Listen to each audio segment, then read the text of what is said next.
तो भाई लोगों, कल तक बर्फ़ ने मार रखा था, आज बारिश ने। जाते वक्त मेरा जाना आसान नहीं होता घर पे।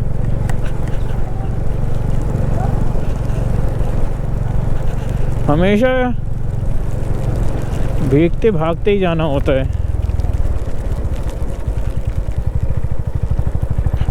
जम्मू, उसे पता ही नहीं है।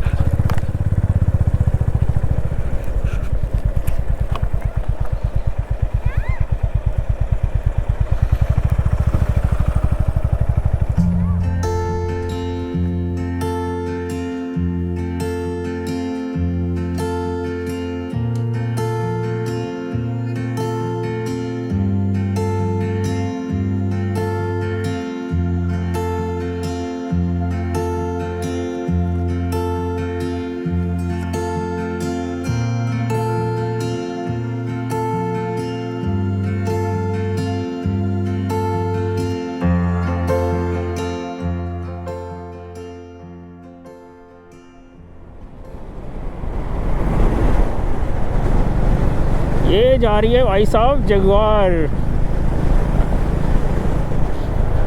गाड़ी सही लगती है यार, हैं? बिल्कुल क्लासिक। ओ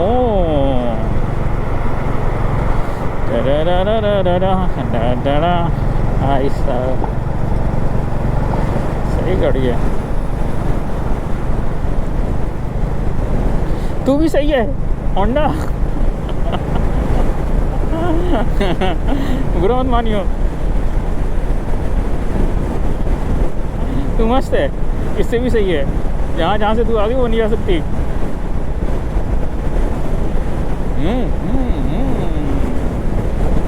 तो गाइज़, आज मैं अब अपने घर पहुँचने वाला हूँ। 70 किलोमीटर और है दिल्ली यहाँ से।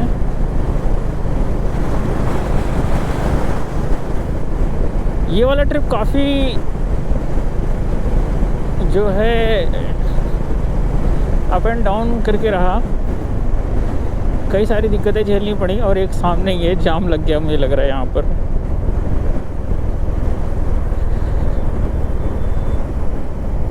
अभी कल मॉर्निंग में ऐसा लग रहा था कि निकलना मुश्किल है, लाइफ एंड डेथ वाली सिचुएशन थी।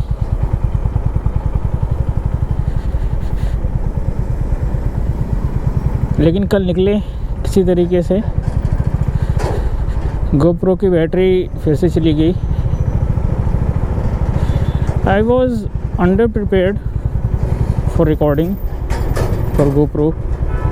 मेरे पास एक्स्ट्रा बैटरीज नहीं हैं और उन रिकॉर्डिंग्स को मैं अपने हेलमेट में भी नहीं लगा पाया। मैंने जो है बाइक में लगा के रखा, बिकॉज़ मैं हेलमेट में लगा के भी बात नहीं कर सकता था और मुझे मेरा अनडिवाइडेड अटेंशन चाहिए था रास्ते पर, क्योंकि रास्ता इतना ख़तरनाक था। अगर हल्की सी भी गलती होती तो मैं सीधा बर्फ़ में नीचे जाता। तो इस नाते जैसे मोबाइल में जो है अपने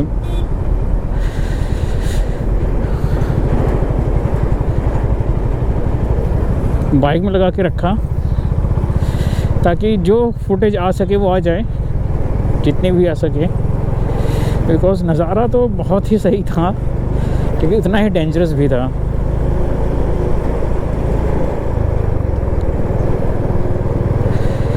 तो कल मैं सुबह द्रास से 7 बजे निकला था और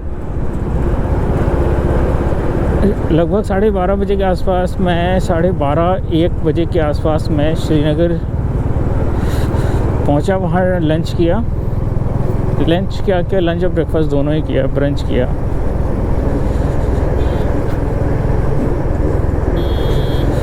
उसके बाद डिसाइड किया कि कल जम्मू से तो निकली जाना है, तो मैं कल पठानकोट आके रुका। ऑनलाइन बुकिंग कर ली थी रूम की। रूम तो ठीक ठाक था, कोई दिक्कत नहीं थी रूम में। प्रॉब्लम थी तो खाने की, क्योंकि जो रूम लिया था it was kind home stay, और मैंने खाने के लिए कहा नहीं था कि मेरा खाना बनेगा नहीं बनेगा, उन्होंने पूछा भी नहीं। तो कल रात बिना खाए ही मैं सो गया, और थका हुआ था दिन भर का, तो पता भी नहीं चला। बड़ी अच्छी नींद आई और सुबह आँख खुली तो फ्रेश तो नहीं था, थकान सी थी बहुत ज़्यादा। बट ये था कि चलो JNK से बाहर निकल गए हैं, और आज पठानकोट से दिल्ली पहुंचना लगभग 480 किलोमीटर डिस्टेंस है, जिसमें से अब 67 किलोमीटर ही बचे हुए हैं।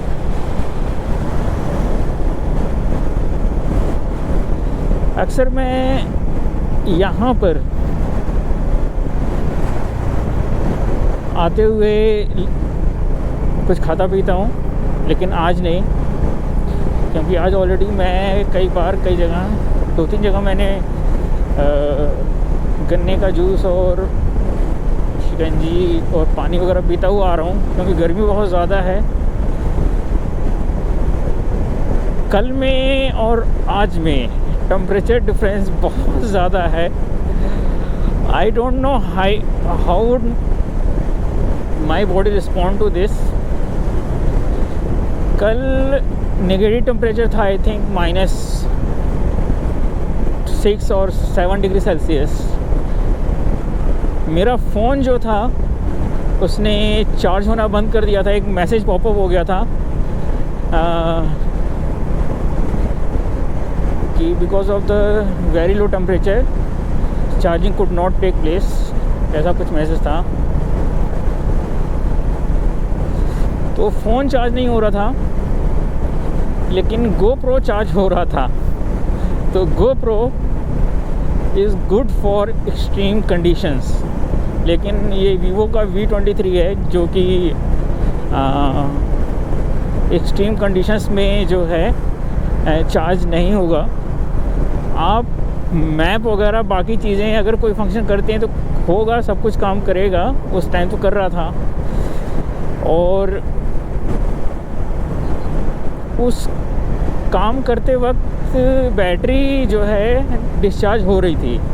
तो दैट मीन्स कि आप फ़ोन को यूटिलाइज़ करोगे तो डिस्चार्ज होता जाएगा फ़ोन, बट चार्ज नहीं होगा। तो इस कंडीशन में अगर आप ज़्यादा देर तक फ़ोन यूटिलाइज़ करते हैं तो अगर डिस्चार्ज होगा तो चार्ज नहीं हो पाएगा। And that is the one thing that I discovered about this phone. तो ज़्यादा एडवेंचरस कंडीशंस में या डेंजरस कंडीशंस में this phone is not good. And जहाँ तक मेरा खुद का एक्सपीरियंस रहा, वो लो टेम्परेचर में तो काम नहीं करेगा। बाकी हाई टेम्परेचर का मुझे नहीं पता। तो अगर आप कोई फ़ोन स्पेशली फॉर एडवेंचर और एक्सट्रीम एडवेंचर के लिए खोज रहे हैं, तो जहाँ गर्मी और ठंडी बहुत ज़्यादा है, तो ये फ़ोन सजेस्ट नहीं करूँगा। बाकी नॉर्मल चीज़ों के लिए this phone is good. Photography, photo लेने के लिए, वीडियो लेने के लिए, अपना सेल्फ़ी वगैरह के लिए सही है। बट मुझे सेल्फ़ी खींचनी नहीं आती, मैं अपनी सेल्फ़ी खुद नहीं ले पाता, दैट इज़ वन थिंग। और जहाँ तक GoPro का सवाल है, GoPro ने काफ़ी अच्छा रिस्पॉन्ड किया, एक्सेप्ट कि मेरी बाइक के जो चार्जिंग पॉइंट थे, चार्जिंग पॉइंट पूरे ट्रिप में नहीं काम किए। लास्ट 3 डेज से ये काम कर रहा है। और लेकिन जो इसकी चार्जिंग स्पीड है वो बहुत कम है, और जो डिस्चार्ज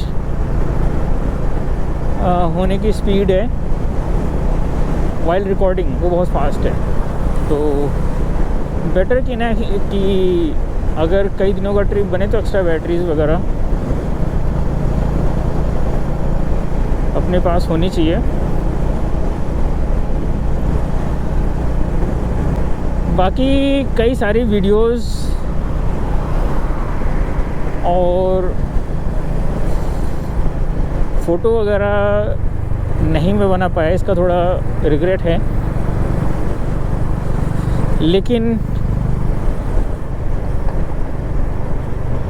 कल की जो कंडीशंस थी उसको देखते हुए लगा कि चलो अगर सब ठीक ठाक रहा तो नेक्स्ट टाइम आके भी हम ये काम कर सकते हैं।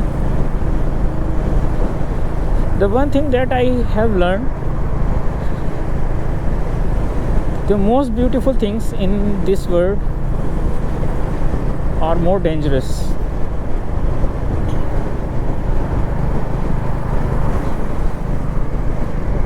और शायद दूर से देखने पे कई सारी चीज़ें ब्यूटीफुल लगती हैं, लेकिन जब हम पास जाते हैं तो वो उतनी ही डेंजरस होती हैं लाइफ के लिए।